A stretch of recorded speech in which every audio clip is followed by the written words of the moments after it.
Hi, I'm Eric Burlison with another Capital Report, and this week I want to talk about the budget. This year, the budget was the most challenging situation. We have faced severe budget deficits, and like all states across the country, Missouri is facing difficult economic times.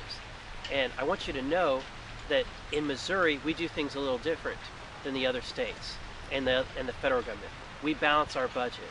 This year, we worked hard to go line by line to balance our budget and pass a budget that was $23.1 billion for the budget year beginning this July 1. And it was agreed upon by both chambers of the House and be sent to the governor for final approval. Together, the House and the Senate, we shaved off about $484 million from the governor's proposed budget. And we've made some very tough decisions in the process, but they're necessary decisions in order to balance the budget and keep Missouri a fiscally strong state. What I'm pleased to report to you is that in doing this, we've kept priorities in the state. We had to make very tough decisions, but education continues to be my #1 priority and my colleagues' #1 priority.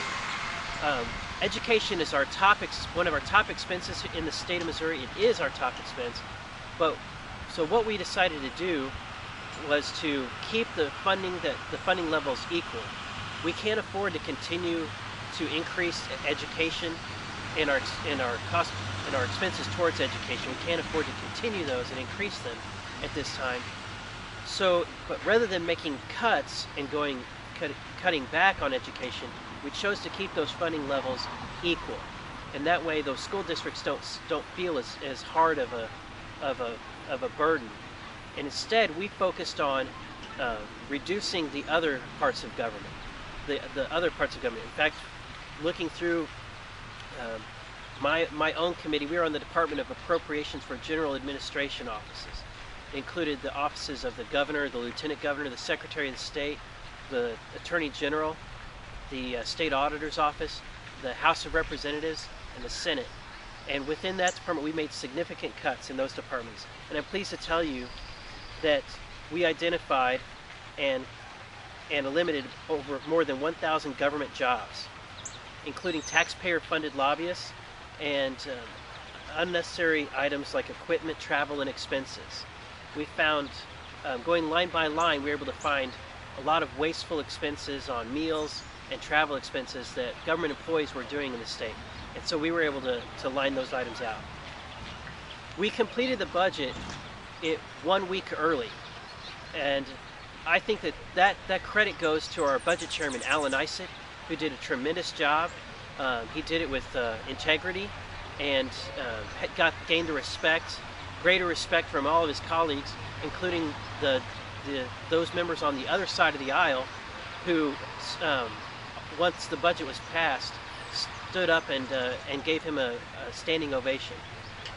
So we have nothing but respect for our budget chairman, who did a great job of leadership in leading us through this process. Because Missouri is continuing down a fiscally conservative path and balancing our state budget and focusing on keeping Missouri in a good, strong fiscal state, we're able to keep Missouri in a leadership position amongst other states, where we'll be able to grow faster once the economy turns around. And again, we have done things unlike other states and the federal government. When times get difficult, we don't go into debt in Missouri.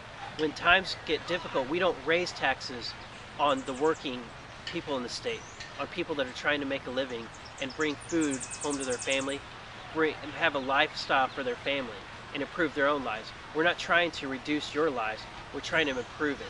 And it's our responsibility as state legislators to focus on the people of the state and not the departments and bureaucrats and their budgets. And so I feel like with our budget, we've kept the right things in focus. And I'm proud to be your state representative, and I'm proud to present that budget this year. Next year, we'll face probably even more budget difficulties, and I'm excited about the possibilities that we can do in Missouri. We have many ideas on the forefront of consolidating departments and making government much more efficient, and we'll be having interim study groups on what we can do in that regard.